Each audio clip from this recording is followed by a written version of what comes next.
I never thought I'd be the type of daughter who would test her parents' love, but after 29 years of being invisible, something in me snapped.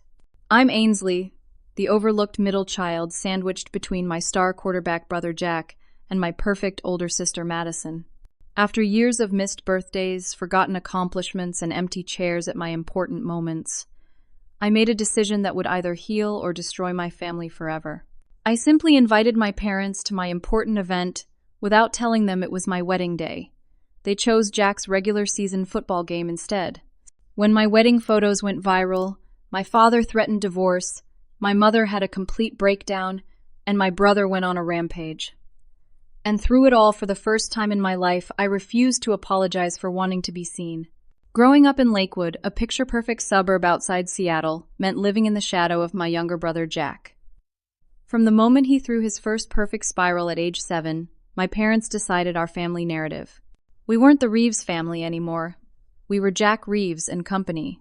Did you see that throw natural talent? My dad would crow to anyone within earshot at family barbecues, neighborhood gatherings, or even parent-teacher conferences. His hand would clamp down on Jack's shoulder with such pride it made my throat ache. Meanwhile, my straight-as-debate team captain position and volunteer work at the Children's Hospital earned minimal acknowledgement. "That's nice, Ainsley," my mother would say, barely looking up from whatever football stat sheet she was reviewing for Jack. It wasn't that I hated Jack. How could I? He was my brother, and underneath the golden boy persona, just a kid dealing with enormous pressure. Sometimes I'd catch a look in his eyes after particularly intense practices that made me want to protect him. But that didn't erase the hurt of being perpetually forgotten. My high school graduation fell on the same day as one of Jack's freshman year exhibition games. Guess which event my parents attended? I walked across the stage with my diploma to see my grandparents and sister Madison clapping, while my parents texted their congratulations from the bleachers across town. Madison, 3 years older than me, represented another complicated layer in our family dynamic. As the firstborn daughter, she'd managed to carve out her own space in our parents' attention before Jack came along. She became the perfect feminine counterpart to Jack's masculine achievements, homecoming queen valedictorian, and eventually a successful marketing executive in Seattle. "They notice you," I once told her, during a rare, honest conversation during college. She looked at me with an expression I couldn't quite read. They noticed the version of me they created, Ainsley, not the real one. Then she changed the subject, a talent all Reeves children mastered early. College offered me my first taste of freedom and genuine recognition. I chose nursing school in Portland, 4 hours from my parents' constant focus on Jack. There I met Noah Campbell during my sophomore year, when he came into the campus health center with a sprained wrist from rock climbing. "You have gentle hands," he told me as I wrapped his wrist, his blue eyes crinkling at the corners. "Comes with the territory," I replied, trying to ignore the flutter in my stomach. Noah was everything my family wasn't: attentive, supportive, and genuinely interested in my thoughts and dreams. Our coffee date turned into dinner, which turned into 3 years of dating through nursing school. When we both landed jobs in Portland after graduation, me in pediatrics at Oregon Children's Hospital, and Noah in emergency medicine, it seemed natural to move in together. "Your family is interesting," Noah commented carefully after our first Christmas together at my parents' house, where the conversation revolved almost exclusively around Jack's college football prospects. "You mean dysfunctional," I corrected. "I mean you deserve better," he said, taking my hand. "You know that, right?" I didn't know that, not really. When you grow up believing you're forgettable, you start to think maybe you deserve to be forgotten. Last year, I received the Pediatric Nurse of Excellence Award for our entire hospital network. The ceremony was scheduled months in advance, and I personally called my parents to invite them.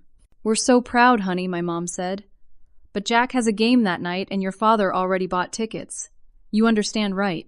I did understand perfectly. It was the same understanding I'd had my entire life. I would always be secondary. My achievements would always pale in comparison to Jack throwing a ball across a field. Noah proposed 6 months ago, on a hiking trip to Mount Hood. When I called to share the news, my mother's first question was whether we could schedule the wedding around Jack's football season. "It's not fair to ask your brother to miss games, Ainsley. His coaches count on him." When I hung up, Noah found me crying in our kitchen. "Your happiness matters," he said fiercely, holding me tight. "Your life events matter. You matter." As the wedding planning began, those words kept echoing in my mind. My happiness matters. My life events matter. I matter. And then 3 months ago, the idea came to me. It wasn't planned as revenge, not exactly. It was more like a test I desperately hoped my parents would pass. I scheduled our wedding on a Saturday in October, when Jack had a regular season game. Important, but not championships or playoffs. When I called my parents to save the date, I simply said, "I'm having an important event on October 12th, and it would mean everything if you could be there." "What kind of event, honey?" my mother asked. "Something that matters deeply to me," I replied. "I'll send you the details." Noah looked concerned when I told him my plan. "Are you sure about this, Ains? It seems like setting yourself up for more hurt." "Maybe," I admitted. "But I need to know. Just once I need to know if they'll choose me." What I didn't tell him was that I already knew the answer. I just needed everyone else to see it too. The weight of my decision hung heavier as the wedding day approached. Each time my phone rang with my parents' number displayed, I felt a twist of guilt mixed with stubborn determination. "How are you, sweetheart?" Mom would ask in our brief weekly calls. "Planning anything special these days?" The opportunity to tell the truth dangled before me like a lifeline, but I never grabbed it. Just work, and the usual I'd reply, my stomach nodding. Wedding planning became a strange, compartmentalized experience. With Noah's family and our friends, I was the typical excited bride, choosing flowers, tasting cakes, finding the perfect venue at a historic riverside hotel in Portland. But with my family, I lived a strange half-truth, never mentioning the word wedding at all. Noah's parents, Tom and Diane Campbell, embraced me completely. They flew from Denver 3 times during our engagement to help with planning and simply to celebrate us. "Have your parents seen your dress yet?" Diane asked innocently during one visit. "They're not really." Involved in the planning, I answered, studying my menu with unnecessary intensity. Noah squeezed my hand under the table, a silent gesture of support. My best friend Taylor was the first to directly challenge my decision. 6 weeks before the wedding, during my final dress fitting, she watched me twirl in layers of ivory lace with tears in her eyes. "You look beautiful, Ains," she said, then hesitated. "But I need to ask, are you really going through with not telling your parents?" I stopped twirling and met her gaze in the mirror. "They know something important is happening. They're choosing not to find out what." "But a wedding, Ainsley. This isn't a promotion or a birthday.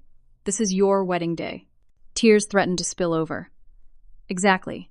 If they can't bother to show up for my wedding day, then I need to stop pretending they'll ever show up for me at all." Taylor hugged me from behind our eyes, meeting in the mirror. "I just don't want you to have regrets."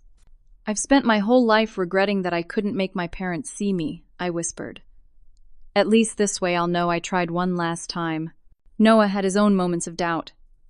3 weeks before our wedding, I found him sitting on our balcony staring out at the Portland skyline, troubled. "My parents called today," he said when I joined him. "They asked again about meeting your family before the wedding." The guilt washed over me anew. "What did you tell them?" "The truth that your relationship with them is complicated." He turned to face me, his expression serious.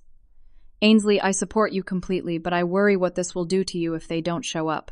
"They won't," I said with certainty that surprised even me. And maybe that's what I need to finally stop hoping.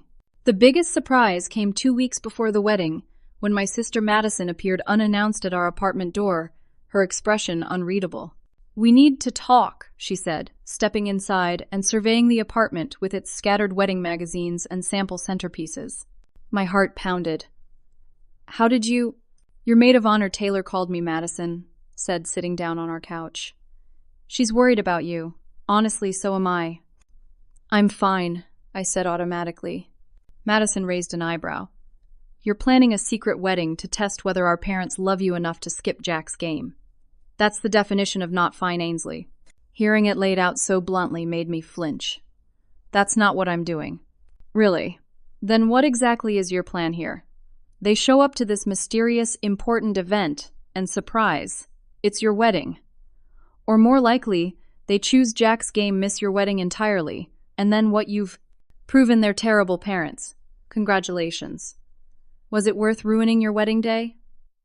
Something inside me cracked. Years of careful composure shattered as tears began streaming down my face. "They have one chance to choose me, Madison.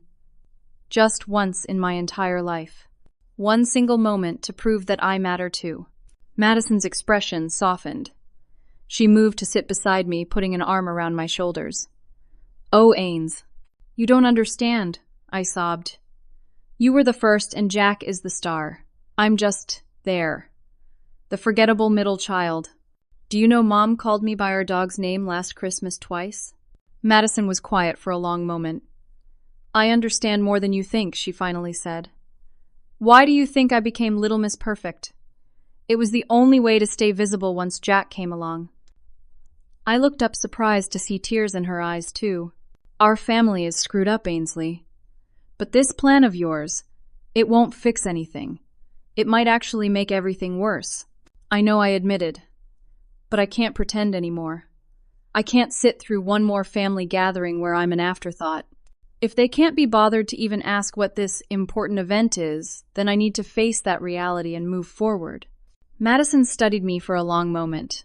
I expected more arguments, more attempts to talk me out of it. Instead, she shocked me by saying, "Then let's make sure it's the most beautiful wedding they'll regret missing." What? "I'm not saying I agree with your methods, but I understand them." She squeezed my shoulder. "And I'll be damned if my little sister doesn't have her perfect day with or without them." Over the next 2 weeks, Madison became my unexpected ally. She helped finalize details, address last-minute issues, and even planned a surprise bridesmaid brunch. Not once did she mention telling our parents the truth. The night before the wedding, as we finished the rehearsal dinner with Noah's family and our friends, Madison pulled me aside. "Are you sure about tomorrow?" she asked one final check. I nodded, though my heart raced with anxiety. I sent them one last text, with the venue address and time. I told them it would mean everything if they could be there. And if they don't come, I swallowed hard. Then at least I'll stop waiting for something that's never going to happen. Madison hugged me tight. "For what it's worth, Ains, I see you. I always have." In that moment, I realized I had at least one person in my family who truly did. The morning of October 12th dawned with the kind of crisp, clear autumn sky that photographers dream about. Golden light streamed through the hotel suite windows as my bridesmaids bustled around champagne, flutes in hand, laughter filling the room. I checked my phone for the 100th time. My message to my parents from the previous night remained unanswered. With trembling fingers, I typed one last attempt. "The event today means everything to me. It's at the Riverfront Hotel at 3 p.m. Please come." I stared at the screen, watching the message status change to read at 9:17 a.m. 3 dots appeared, disappeared, then reappeared. Finally, a response. "Sorry, honey, we're already on the road to Seattle for Jack's game. It's against their biggest rivals, and scouts from 3 NFL teams will be there. We can catch up tomorrow and you can tell us all about your event. Love you." The phone slipped from my fingers onto the plush hotel carpet. I had known this would happen, had expected it even, but the reality still knocked the air from my lungs. Taylor noticed immediately, kneeling beside me. "Ains, what is it?" I showed her the message, watching her expression shift from concern to anger. "They didn't even ask what the event was," she said incredulously. "They never do," I replied, surprised by the calmness in my voice.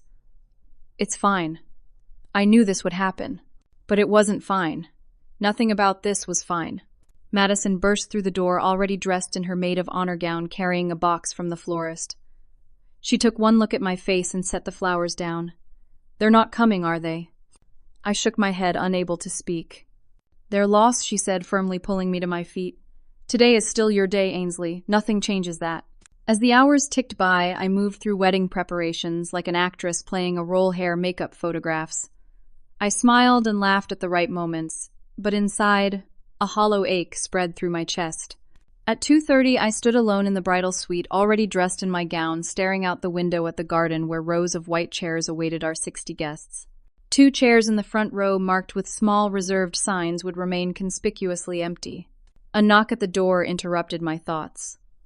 Noah's father, Tom, entered, his kind face creased with emotion when he saw me. "Ainsley," he breathed. "You look absolutely beautiful." "Thank you," I managed, fighting back tears. He seemed to understand instantly what I was feeling. "Noah told us about your parents. I want you to know that Diane and I couldn't be prouder to have you joining our family today. Something about his simple, genuine warmth broke through my careful composure. A sob escaped before I could stop it. I don't understand why I'm never enough, I whispered. Tom crossed the room and took my hands in his. Listen to me, Ainsley. Some parents get so caught up in their own vision that they miss the incredible reality right in front of them. That's their failure, not yours. He squeezed my hands gently. Today, I'd be honored if you'd allow me to walk you down the aisle alongside Madison, not as a replacement, but as someone who recognizes exactly how special you are. Fresh tears spilled, but different ones tears of gratitude and relief. I'd like that very much. The ceremony itself passed in a blur of emotion. Walking down the aisle with Madison on one side and Tom on the other, seeing Noah's face light up as I approached, exchanging vows that promised understanding and visibility to each other. 60 people witnessed our union, surrounded us with love, and celebrated our commitment. No one mentioned the empty seats in the front row. Our friend Zoe, a talented photographer who gave us a substantial discount as a wedding gift, captured everything: the ceremony, our first dance, the cake, cutting the speeches. And at my request, she took one specific shot, me standing alone beside the 2 empty chairs. My expression reflective rather than bitter. You sure about this one? She asked, as she adjusted her camera. I need to remember, I said simply. The reception was in full swing, a magical evening of dancing, toasting, and celebration, when my phone began buzzing incessantly in Madison's purse, where she'd stored it for me. Someone really wants to reach you, she said, handing it to me during a brief moment alone. 27 missed calls and over 40 text messages flooded my screen. Most were from extended family members, aunts, uncles, cousins, all with variations of the same shocked message. Is this your wedding? Why didn't your parents know? Confused, I scrolled further to find Zoe had posted a preview of our wedding photos on her Instagram business account, tagging Noah and me. The post was going viral among our extended family and social circles, with dozens of comments expressing disbelief that my parents had missed their daughter's wedding for a football game. My cousin Heather's text cut deepest. Just saw your wedding pics. Called your mom to congratulate her, and she had no idea you got married today. She thought you had some work thing. What happened, Ainsley? The room suddenly felt too small, the music too loud. I slipped out to a quiet balcony overlooking the river, my wedding gown shimmering in the moonlight. Noah found me there minutes later. They know, I said, showing him my phone. Everyone knows. He wrapped his arms around me. Are you okay? I don't know, I admitted. I thought I wanted them to feel the consequences of their choices. But now it's becoming this huge thing and my voice broke. Whatever happens next, we'll face it together. Noah promised. But tonight is still ours. Don't let this take away from our wedding day. Taylor appeared at the balcony door. There you are. Everyone's asking for you two. It's almost time for the sparkler send-off. I looked from my buzzing phone to Noah's steady, loving gaze, then to Taylor's concerned expression. With sudden clarity, I handed the phone to Madison, who had appeared behind Taylor. Turn it off, I decided. Tomorrow is soon enough to deal with this. For the remaining hours of my wedding night, I chose joy over anxiety, love over hurt, and the beginning of my new family over the painful patterns of my old one. As Noah and I ran through a tunnel of sparkling light toward our future, I knew the real reckoning was yet to come. The morning sunlight streamed through the hotel suite windows, catching the diamond of my new wedding ring and scattering tiny rainbows across the white sheets. For one blissful moment, all I felt was contentment, as Noah slept peacefully beside me. Then reality came flooding back, as Madison's text tone chimed from my newly recharged phone. You might want to brace yourself before going online. Call me when you're up. With growing dread, I opened Instagram to find Zoe's wedding preview post had garnered thousands of likes overnight. Her caption, meant to be supportive, had inadvertently thrown gasoline on the fire. Yesterday, I had the privilege of capturing Ainsley and Noah's beautiful wedding day. Every detail was perfect, except for 2 conspicuously empty seats in the front row. When family chooses football over witnessing their daughter's marriage, sometimes the bride has to create her own family of choice. Thankfully, Ainsley was surrounded by people who truly see her worth. Wedding photography, family of choice, Portland wedding. The comment section had exploded with hundreds of responses, many from complete strangers expressing outrage on my behalf. Several local wedding accounts had shared the post, and to my horror, a Portland lifestyle blogger had picked up the story. My phone began ringing. My mother's name flashed on the screen. Ainsley Elizabeth Reeves, what have you done? Her voice trembled with a mixture of shock and fury when I answered. It's Ainsley Campbell now, actually, I replied, my heartbeat thundering in my ears. You got married, yesterday was your wedding. The disbelief in her voice was almost comical. Why didn't you tell us? I invited you to my important event. You chose not to come or even ask what it was. How were we supposed to know it was your wedding? She demanded. You deliberately misled us. I told you it was important to me. That should have been enough. My voice remained steady despite the storm raging inside me. Your father is beside himself. Do you have any idea what you've done? People are calling us asking why we skipped our own daughter's wedding. Your Aunt Patricia said she can't believe we'd choose a football game over your wedding day. Neither can I said quietly. We're coming to Portland. Now. We need to talk about this face to face. Before I could object, she hung up. Noah, now awake, watched me with concern. How bad is it? He asked. They're coming here. Today. I showed him the social media explosion. He wrapped an arm around my shoulders. We could leave for our honeymoon early. The temptation to flee was strong, but I shook my head. No. I've been avoiding this confrontation my entire life. It's time to face it. 3 hours later, the knock on our apartment door still made me flinch. Noah squeezed my hand before I opened it to reveal my parents standing in the hallway, their faces tight with barely contained emotion. My father pushed past me into the apartment without a greeting. What the hell were you thinking? He demanded. My mother followed her eyes, red-rimmed from crying. How could you humiliate us like this, Ainsley? Everyone is talking about what terrible parents we are. Maybe they're right, I said, the words slipping out before I could stop them. My father's face darkened. After everything we've done for you. What exactly have you done for me, Dad? The question hung in the air between us. When was the last time you chose to be present for something that mattered to me? That's not fair, my mother interjected. We've always supported you. Supported me how? By missing my graduation, my nursing award ceremony. By never asking about my life or career.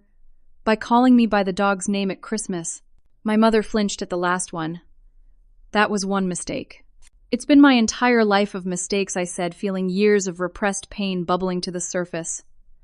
I'm the forgotten middle child. I always have been. So this was revenge. My father's voice rose, publicly humiliating us to get back at us. No, I said firmly. This was me giving you one last chance to show up for me. And you failed. Again.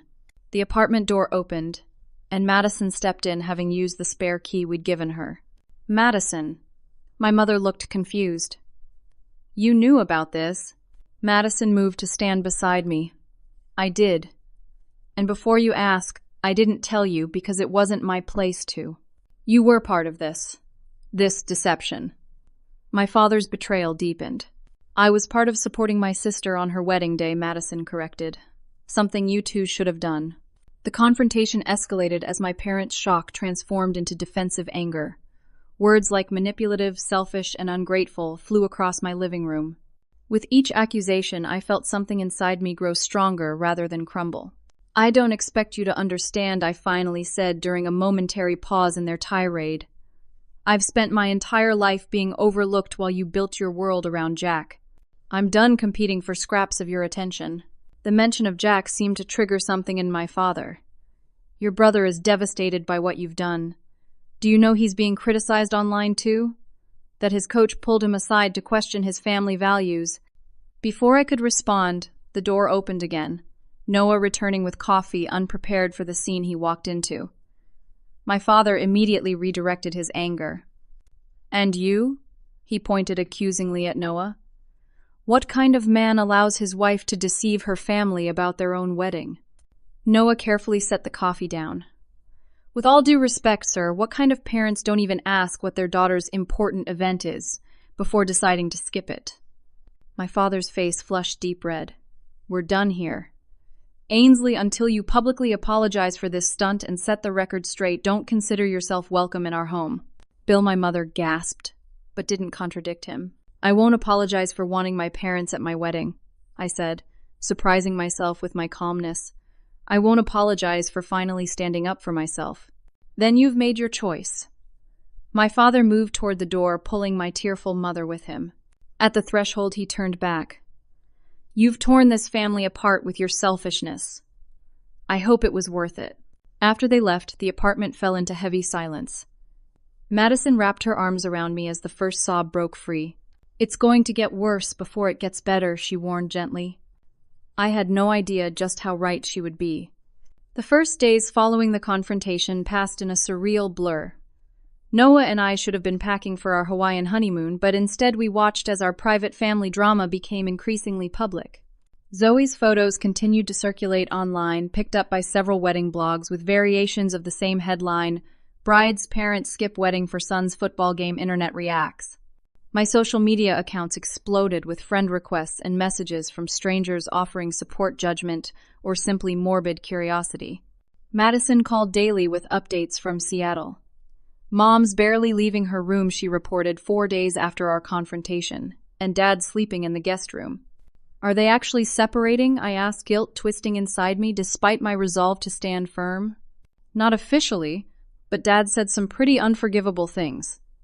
He blamed Mom for raising you to be manipulative and said she never set proper expectations about respecting your elders. I closed my eyes, leaning against our apartment window. This isn't what I wanted, Madison. I know, she said softly, but maybe some things needed to break before they could be fixed. The situation escalated when Jack finally entered the fray. He called me directly, his voice tight with barely controlled fury. Congratulations, Ainsley. You finally made everything about you. That's not what this was about, Jack. Really. Because, from where I'm standing, you orchestrated this entire drama for maximum attention. His words cut deep because they contained a sliver of truth. Do you have any idea what's happening here? Dad's threatening divorce. Mom had to get a prescription for anxiety. And I'm getting trashed online as the selfish son whose football game destroyed a family. I never mentioned your name online, I protested. You didn't have to. Everyone knows who I am and what game it was. My coach called me in to discuss my priorities, because apparently if my sister's wedding wasn't important enough for me to miss a game, what does that say about my character? The irony wasn't lost on me, but I couldn't find satisfaction in it. I'm sorry you're getting dragged into this, Jack. That wasn't my intention. Save it, he snapped. For someone who claims to have been invisible her whole life, you've certainly figured out how to put yourself in the spotlight now. His words haunted me as Noah and I boarded our flight to Hawaii 2 days later. We decided to proceed with our honeymoon, though shortened from 2 weeks to 1. Partly because we'd already paid for it, but mostly because we desperately needed escape from the imploding situation. Maui's beauty offered temporary respite. For brief moments walking along the beach at sunset, or snorkeling in crystal-clear waters, I could almost forget the chaos we'd left behind. But each night, the weight of what was happening settled back onto my shoulders. Maybe I should have just told them directly, I admitted to Noah our third night, as we sat on our balcony watching the ocean. Maybe this whole thing was a terrible mistake. Noah considered his words carefully before responding. Ainsley, you spent years telling them directly what you needed. They didn't listen. I don't think the problem was your communication strategy. 4 days into our honeymoon, an unexpected text arrived from Jack's longtime girlfriend Amber, who I'd always liked but rarely interacted with directly. I know I'm probably the last person you want to hear from right now, but I thought you should know what's really happening with Jack. He's struggling more than he lets on. The pressure from your parents has been crushing him for years. In some weird way, I think he's jealous that you found the courage to break free. Just thought you should know there's more to his anger than it seems. That same day, Madison called with news that sent us packing our suitcases early. Mom had some kind of breakdown yesterday, she said, her voice strained. She couldn't stop crying, couldn't catch her breath. Dad called an ambulance. They're keeping her for observation and starting her on medication. Is she going to be okay? I asked, frantic with worry and guilt. Physically, yes. Emotionally, I don't know, Ains. Dad's blaming you entirely, of course. He's hardly speaking to me either since I sided with you. We're coming home, I decided immediately. We'll get the first flight out tomorrow. Noah didn't protest, merely started looking up flight options. But as we packed, a new text arrived from an unknown number that stopped me cold. Ainsley, this is Coach Brennan, your brother's football coach. I know this is unusual, but I was hoping we could meet when you return to the mainland. There's more to this situation than you may realize. My number is below, if you're willing. Back in Portland 2 days later, I sat in a quiet coffee shop near the university football complex, waiting nervously. I'd told no one about this meeting except Noah, unsure what to expect. Coach Brennan was younger than I'd imagined, perhaps early 40s, with kind eyes that contrasted with his imposing physical presence. "Thank you for meeting me," he said, sitting down with his coffee. "I realize this is unorthodox." "Why did you want to see me?" I asked directly. He sighed, turning his coffee cup slowly. "I've coached Jack for 3 years now. He's talented, dedicated, but carrying a burden that's affecting his performance and well-being. That burden is your parents' expectations. This was not what I'd expected. I don't understand. Look, I've seen this pattern dozens of times. Parents living vicariously through their athlete, children putting so much pressure on them that the sport becomes a prison instead of a passion." He leaned forward. "Your brother is burning out Ainsley. He's playing to please your father, not himself." "But he's always loved football," I protested. "He does. But not the way it's become his entire identity, his only value to your family." The coach's expression was serious. "When this situation with your wedding blew up, I didn't pull Jack aside to criticize him. I pulled him aside because I saw an opportunity to help him see the bigger picture." "Did it work?" "Not yet. But cracks are forming in the narrative he's lived with his whole life." Coach Brennan finished his coffee. "I'm not taking sides in your family situation, but I wanted you to know that what you did might ultimately help your brother, even if it doesn't seem like it now." As I walked back to my car, his words echoed in my mind, offering a new perspective on the fallout I'd created. Perhaps this earthquake in our family dynamic was necessary to rebuild on a healthier foundation. But first, we had to survive the aftershocks, which were still intensifying. 2 weeks after returning from our abbreviated honeymoon, I found myself sitting in a therapist's office, something I should have done years ago. Dr. Fiona Walsh, a family therapist with kind eyes and a no-nonsense demeanor, listened as I poured out the entire story. "So, now my mother's on anxiety medication, my father's living in a hotel, my brother barely speaks to me, and half the family has taken sides," I concluded, twisting my wedding ring nervously. "I never meant for any of this to happen." Dr. Walsh considered me thoughtfully. "Didn't you, though? On some level." The question caught me off guard. "What do you mean?" "You made a choice that you knew would likely cause pain and disruption. That doesn't make you wrong or right, but I think honesty with yourself is important here." Her directness was uncomfortable, but necessary. I wanted them to face consequences for once, I admitted. I wanted them to feel something of what I've felt all these years. "And now that they are, how does it feel?" "Terrible," I whispered, "but also freeing, like I've finally stopped pretending everything's okay when it's not." "Over the next hour, Doctor."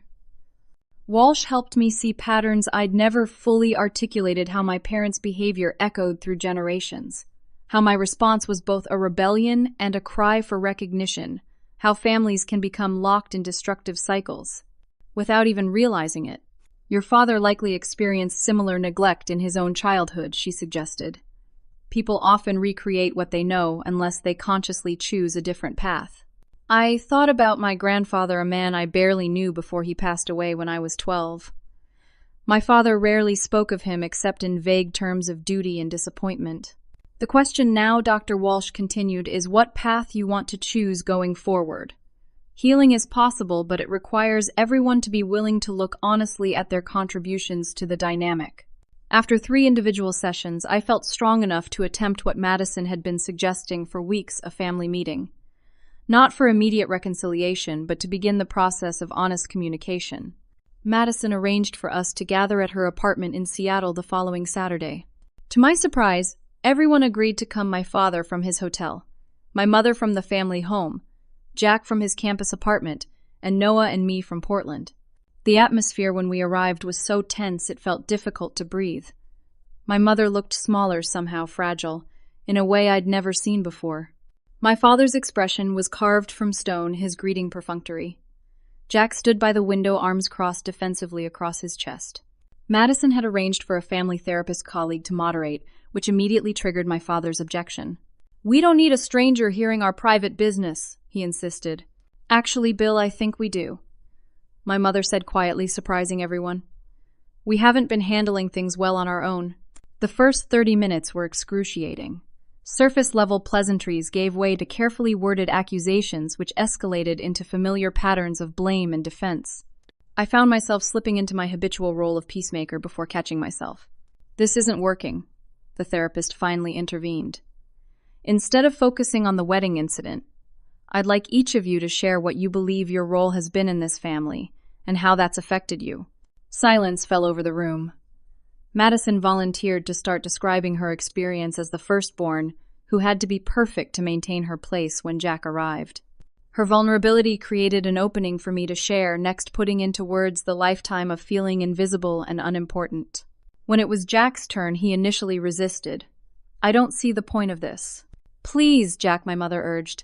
"We need to hear from everyone." He exhaled sharply, then finally spoke. "Everyone thinks I had it easy. The golden child, right? Do you have any idea what it's like to know that your entire family's happiness depends on how well you throw a ball? To know that Dad's mood for the whole week hinges on whether you win or lose, to feel like the only thing anyone values about you is something that could end with one bad tackle." My father started to object, but Jack continued, his voice rising. "I never asked to be the center of the family universe. I never wanted that pressure. Sometimes I dream about getting injured just badly enough that I can't play anymore, but not so bad that it affects my regular life." How messed up is that? His admission stunned the room into silence. My mother began to cry softly while my father stared at his hands. When it was my parents' turn to speak, my father initially refused, but after tense encouragement from the therapist, he finally uttered the words that would crack open decades of family history. "My father never came to a single one of my baseball games," he said, his voice uncharacteristically vulnerable. "Not one. He said sports were a waste of time when I should be working. The day I got a baseball scholarship to college, he told me I was throwing my life away on a child's game." I stared at my father, seeing him in an entirely new light. "So with Jack you were being the father I never had," he finished, unable to meet anyone's eyes. "I thought I was doing it right. I thought showing up for everything, being invested in his success, was what a good father did." "And me?" I asked the question that had haunted me my entire life. My father looked genuinely confused. "You were always so capable, Ainsley. So independent. You never seemed to need us the way Jack did." "I did need you," I whispered. "I just stopped showing it because it never made a difference." My mother finally spoke, her voice small but clear. "I always envied your confidence, Ainsley. The way you forged your own path without needing anyone's approval. I never had that courage." "I wasn't confident, Mom. I was lonely." The meeting continued for hours, painful truths emerging that had never before been spoken aloud. We cried, argued, and occasionally even laughed as layers of misunderstanding and hurt were slowly peeled back. No miracle breakthrough occurred. No instant healing or forgiveness. But something fundamental shifted in how we saw each other, not as the roles we'd been assigned in our family narrative, but as complex, wounded individuals trying our best with the tools we had. As the session wound down, an unexpected voice added a final perspective. Noah, who had remained largely silent throughout, asked permission to speak. "I grew up in a family where emotions were expressed openly, where mistakes were forgiven, where no one was valued above others," he said. "I took that for granted until I met Ainsley and saw how differently families can operate. But what I've learned today is that healing is possible even after decades of hurt, if everyone is willing to see each other clearly and speak their truth compassionately." His words hung in the air as we prepared to leave, each returning to our separate lives, but connected now by a shared understanding that hadn't existed before. In the elevator down to the parking garage, Jack surprised me by asking to speak privately. Noah squeezed my hand supportively and said he'd wait in the car. "I'm still mad at you," Jack said once we were alone. "But I get it now.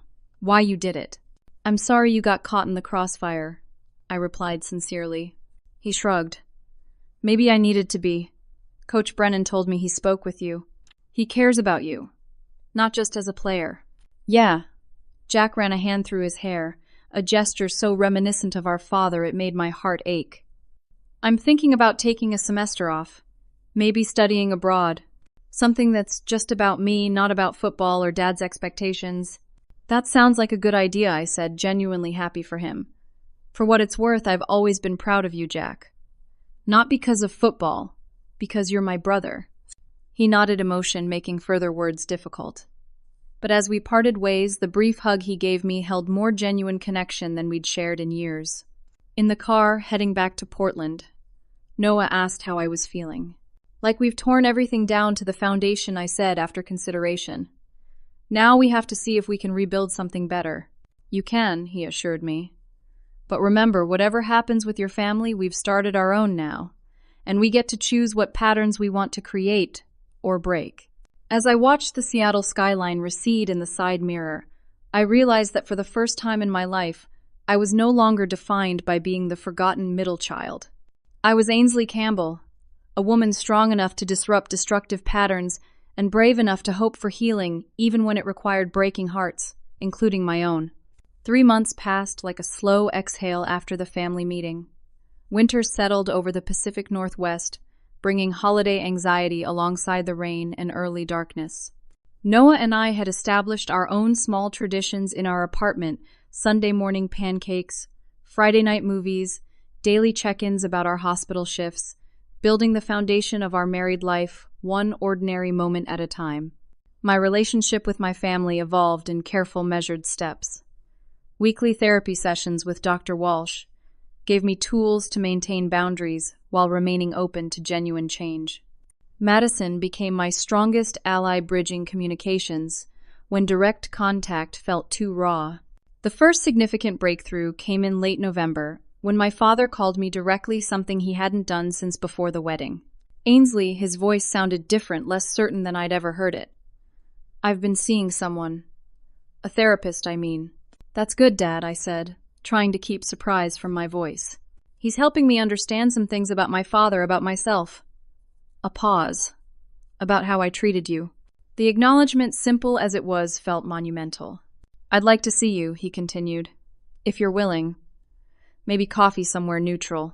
We met at a halfway point between Portland and Seattle, a roadside diner that smelled of coffee and cinnamon. The conversation was awkward, halting, nothing like the easy sports commentary that had always flowed between him and Jack. But it was real, in a way. Our interactions had never been before.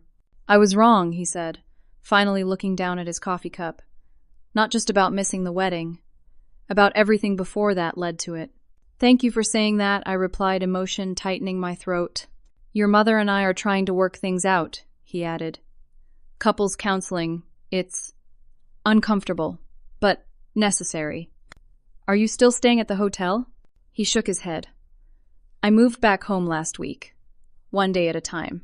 As December arrived, my mother made her own tentative steps toward reconciliation. She called weekly, her conversations gradually expanding beyond surface pleasantries to more meaningful exchanges. I found some old photos, she told me during one call. From your debate team finals in high school. I was there, you know. You were. I couldn't hide my surprise. I thought you were at Jack's practice. I split the day. Your father went to Jack's entire practice, but I slipped away to see the second half of your debate. Her voice softened with memory. You were brilliant, Ainsley. So poised and articulate. I was so proud, but I never told you. Why not? A long pause. Because admitting I'd missed part of Jack's practice would have caused a fight with your father. It was easier to just not mention it. Mom, that's so sad. I know that now, she said quietly. I made so many choices based on avoiding conflict instead of doing what was right. I'm trying to be braver now. Christmas loomed as the first major family holiday since the wedding. Noah and I debated our options, spending it with his family in Denver, creating our own traditions in Portland, or attempting a visit to Seattle. Whatever you decide, I'll support, Noah assured me. But I think you should trust your instincts. My instincts led me to accept Madison's invitation to a neutral territory Christmas dinner at her apartment with all family members invited, but no pressure for extended togetherness. We would drive up for dinner and return to Portland the same night. The gathering was tentative, each of us carefully navigating new relational terrain. My mother had brought photo albums, not Jack's football highlights as might have been expected, but a surprisingly equal representation of all three children. My father made awkward but genuine efforts to ask about my nursing work. Jack brought Amber and seemed more relaxed than I'd seen him in years. After dinner, Madison clinked her glass for attention. "I have something for all of us," she announced, bringing out a large flat package wrapped in silver paper. It seemed appropriate for our first step toward being a new kind of family. Inside was a framed photograph, a recreation of the wedding photo, with the empty chairs but with a crucial difference. This version taken just weeks ago without my knowledge showed my parents, Jack, Madison, Noah, and me, all dressed elegantly against a neutral studio background. "It's not a replacement for what happened," Madison explained, "but maybe it can be a symbol of where we hope to go from here." My father, to everyone's surprise, was the first to respond. "I'd like that picture to hang in our living room," he said firmly, "if that's all right with Ainsley." The tears that sprang to my eyes answered for me. After dinner, my father asked if I would step outside with him for a moment. On Madison's balcony, with the Seattle skyline glittering against the night sky, he awkwardly extended his hand. "May I?" he asked. Confused, I nodded, and he took my hand in his. Music began playing softly from his phone in his pocket, the song I had once mentioned years ago, and only once that I would want for a father-daughter dance at my wedding. He remembered.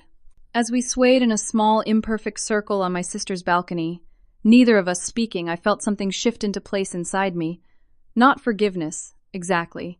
Not yet, but the possibility of it. The beginning of a new story for our family. A year passed, then another. Noah and I bought our first home, a small craftsman with a garden for growing vegetables and flowers. My parents visited monthly, each time the conversations becoming easier, more genuine. Jack transferred to a university in California, pursuing a business degree, alongside a reduced football schedule, calling regularly to chat about ordinary life rather than just sports statistics. Madison got engaged, asking me to be her maid of honor with a tearful hug and whispered thanks for breaking the pattern. On a bright spring morning in our second year of marriage, Noah and I sat on our porch swing, watching the cherry blossoms flutter across our yard like pink snow. "I think we're ready," I said, leaning against his shoulder. For he asked, though I think he already knew, to start our family, to be the parents we needed when we were children. That evening, I called my parents with the news that they would become grandparents by Christmas. My mother cried. My father asked thoughtful questions about how we were feeling.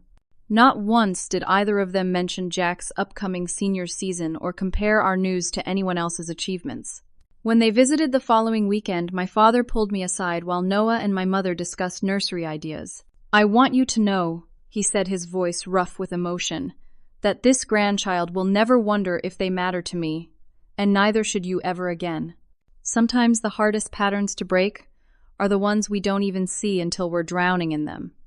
Sometimes healing requires a dramatic rupture before reconciliation can begin.